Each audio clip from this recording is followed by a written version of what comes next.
غلط ثابت ہو گئی۔ دہشت گردی ہم سب کا مشترکہ مسئلہ ہے اور سب کو اس کے خلاف ایک پیج پر آنا ہوگا۔ مزید یہ ہے کہ دہشت گردی کو ختم کرنا ہوگا، یہ سب ہماری ذمہ داری ہے۔ لیکن انہوں نے یہ بھی کہا کہ سب سے بڑی وجہ غربت اور بے روزگاری ہے۔ نوجوانوں کو روزگار نہ ملنا دہشت گردی کی ایک بہت بڑی وجہ ہے۔ صوبے کے وزیر اعلیٰ کا کردار بڑا ذمہ دارانہ ہوتا ہے۔ وزیر اعلیٰ کو گڈ گورننس، صوبائی حقوق، امن و امان پر فوکس کرنا چاہیے۔ وزیر اعلیٰ اپنی جماعت کے سربراہ اور بانی پی ٹی آئی کی رہائی پر بھی بات چیت کر سکتے ہیں۔ وزیر اعلیٰ کو سیاسی بات کرنے سے نہیں روکا جا سکتا۔ فلور آف دی ہاؤس پر ہر وہ بات کی جا سکتی ہے جو قوم کی مفاد میں ہو۔ اظہار رائے پر قطعاً درست نہیں، سب کو آئینی حدود میں بات کرنی چاہیے۔ وزیر اعلیٰ کے پی کے سہیل آفریدی نے جو 26 نومبر کو اسلام آباد آنے کی کال دی، اس حوالے سے جب ان سے سوال کیا گیا تو انہوں نے ایک جواب دیا کہ 26 نومبر کو اسلام آباد مارچ کی کوئی ہدایت ہمیں بانی کی جانب سے نہیں ملی ہے۔ بانی پی ٹی آئی نے واضح کہا ہے کہ اسلام آباد آنے کا کوئی ارادہ نہیں ہے، اور مزید یہ ہے کہ اگر آج ان کی بانی پی ٹی آئی سے ملاقات ہوتی ہے تو اس بارے میں وہ میڈیا کو اپڈیٹ کریں گے۔ تو یہاں پر یہ بات بھی سوال بھی جنم لیتا ہے کہ اگر بانی پی ٹی آئی کی طرف سے کسی قسم کی بھی نومبر کے احتجاج کی کال نہیں دی گئی تو کیا سہیل آفریدی جو 24 نومبر کے احتجاج کی بات کر رہے ہیں، اسلام آباد کی طرف آنے کی بات کر رہے ہیں، تو کیا یہ ان کا خود ساختہ بات ہے یا انہوں نے اس کا فیصلہ بذات خود کیا ہے؟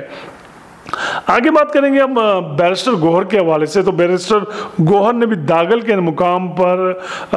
میڈیا سے بات چیت کی اور نے یہ کہا کہ آج ہم پھر بانی پی ٹی آئی سے ملنے آئے ہیں لیکن ہمیں اس کی اجازت نہیں ملی، جبکہ عدالتوں کی جانب سے واضح احکامات موجود ہے کہ منگل کے روز بانی سے پارٹی کے رہنماؤں اور ان کی فیملیز کی ملاقات کرائی جائے، اور 2 سال سے یہ عدالتی جو حکم ہے اس پر عمل نہیں ہو رہا، یہ سراسر ظلم اور زیادتی ہے۔ بانی مزید انہوں نے یہ بھی کہا کہ چاہے آپ بانی کو جتنا بھی دور کر لے، بانی لوگوں کے دلوں میں رہتے ہیں، اور جتنا آپ ان کو لوگوں سے دور کریں گے وہ لوگوں کے دلوں میں مزید بستے چلے جائیں گے۔ مزید انہوں نے 27ویں ترمیم کے حوالے سے انہوں نے جب ان سے پوچھا گیا تو انہوں نے کہا آج اگر میری بانی سے ملاقات ہو جاتی ہے تو میں اسی 27ویں ترمیم پر ان سے بات چیت کر کے یقینی طور پر پھر میڈیا کو بھی بتاؤں گا اور پھر اس پہ ہم باقاعدہ کمیٹی بنائیں گے، لیکن آج ان کی ملاقات پھر نہ ہو سکی۔ مزید ہم یہاں پر آگے بات کرتے ہیں علیمہ خان کے حوالے سے کہ علیمہ خان جب گورکھپور سے جب روانہ ہوئی فیکٹری ناکے کی طرف، اور فیکٹری ناکے پر جب پولیس نے ان کو روکا تو ایک وقت ایسا ہے کہ علیمہ خان نے یہ کہا کہ میں میں اڈیالہ جیل جا رہی ہوں، اور انہوں نے پیدل چلنا شروع کر دیا، جس پر علیمہ خان کو باقاعدہ پولیس نے روکا۔ اور اس موقع پر کارکنان کی جانب سے کیا کیا گیا، کارکنان کی جانب سے نعرے لگائے گئے، جبکہ پولیس کی بھاری نفری وہاں پر آج تعینات تھی اور کارکنوں کی جانب سے مسلسل نعرے بازی کی گئی۔ اچھا، اسی دوران گورکھپور جو ناکہ ہے، یعنی کہ جو ہمارا فیکٹری ناکہ ہے، وہاں پر جو پولیس جو موجود تھی ان کے اور پی ٹی آئی کارکنان کے درمیان کچھ تھوڑا سا معاملات جو ہے وہ کچھ گرما گرمی کی طرف جا رہے تھے، اور یہاں تک صورتحال آئی کہ کارکنان اور پولیس کے جو جوان تھے انہوں نے ایک دوسرے کو دھکے بھی دیے، اور وجہ یہی تھی کہ علیمہ خان جیل جانے کی کوشش کر رہی تھی، جبکہ پولیس نے اس موقع پر کارکنان جتنے بھی تھے ان سب کو پیچھے کی طرف جو ہے دھکیل دیا۔ تو جناب جب ان کو پیچھے دھکیل دیا تو علیمہ خان نے اس موقع پر وہیں سڑک پر بیٹھ کر دھرنا دے دیا، اور دھرنا دینے کے بعد انہوں نے کہا کہ اگر آج میری ملاقات خان صاحب سے نہیں کرائی جاتی تو میں یہاں پر دھرنا دے کر بیٹھی رہوں گی۔ مزید آج اڈیالہ کے مقام پر یہ بھی ہوا کہ 26 نومبر کے جو صادقاباد پولیس اسٹیشن کے مقدمات ہے اس حصے میں وہاں کی جو پولیس پارٹی تھی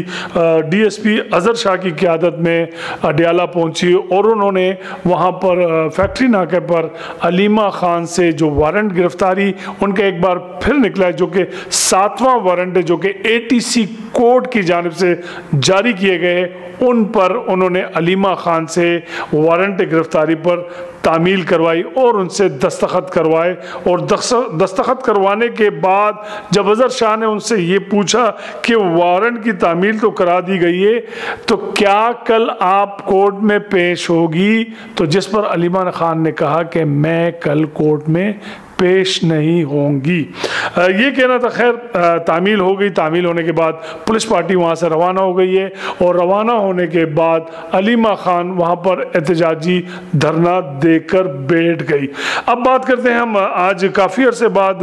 اڈیالہ کے مقام پر پی ٹی آئی کے سینئر ترین رہنما حامد خان بھی آج تشریف لائے تھے۔ انہوں نے داغل ناکے پر میڈیا سے کیا کہا؟ انہوں نے کہا کہ موجودہ جو سیٹ اپ ہے وہ آئینی نہیں ہے، یہ سیٹ اپ پاکستان اور آئین کو سبوتاژ کرنے کے مترادف ہے۔ قاضی فائز عیسیٰ کے بارے میں بات نہیں کروں گا، جب آئے گا تو بات ہوگی، چونکہ اس وقت وہ پاکستان میں نہیں ہے۔ آئینی کورٹ، سپریم کورٹ، علیحدہ عدالت قائم کرنا ایک ظلم ہوگا، جبکہ پاکستان کا عدالتی نظام پہلے ہی تباہ ہے، اب مزید درہم برہم ہوگا۔ میں سمجھتا ہوں کہ احتجاج جاری رکھنا چاہیے، پہلے بھی ہمارا احتجاج پرامن تھا اور اب بھی ہمارا احتجاج جو ہے وہ پرامن ہوگا۔ ایکسٹینشن کا ابھی کوئی جواز ہی نہیں بنتا، سب کچھ فیلڈ مارشل کے کہنے پر ہو رہا ہے، صدر اور وزیر اعظم کا اس میں کوئی کردار نہیں۔ یہ کہنا تھا حامد خان صاحب کا۔ مزید آج جو ہے ملاقات کے حوالے سے یہ ہوا کہ صرف لاسٹ ٹائم کی طرح آج پھر ڈاکٹر عظمیٰ خان کو جو ہے وہ بانی پی ٹی آئی سے ملاقات کی اجازت مل گئی، اور کچھ دیر ملاقات کرنے کے بعد وہ واپس آئی، اور واپس آنے کے بعد ان تینوں بہنوں نے آپس کے صلاح مشورے کے بعد میڈیا سے بات چیت کی، اور میڈیا سے بات چیت کرنے کے بعد یہ واپس وہاں سے اڈیالہ کے مقام سے روانہ ہو گئی۔ جب بات کریں گے ہم اسلام آباد ایئرپورٹ پر انجینئرز کی ہڑتال کے حوالے سے، جس کی وجہ سے پاکستان انٹرنیشنل ایئر لائن یعنی کہ قومی ایئر لائن کا جو آپریشن ہے اسلام آباد سے وہ مکمل طور پہ جام ہو گیا ہے، اور انجینئر کی جانب سے طیارہ کلیئرنس نہ دیے جانے کی وجہ سے آج اسلام آباد ایئرپورٹ سے کوئی بھی طیارہ اڑان نہیں بھر سکا۔ بات کریں گے ہم اسی حوالے سے کہ کلیئرنس نہ دیے جانے کی وجہ سے جو جتنی پروازیں تھیں وہ منسوخ ہوئی، ان میں ٹوٹل قومی ایئر لائن کی 8 پروازیں تھیں جن میں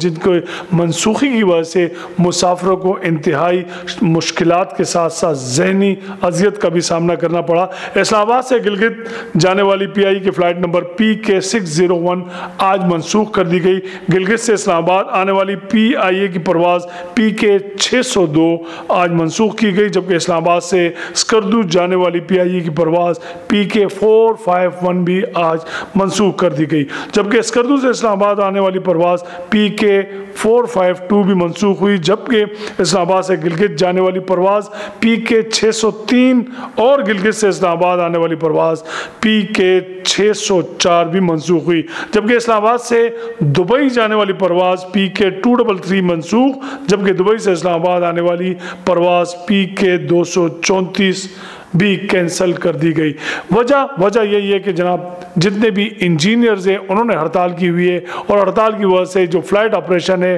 وہ بہت زیادہ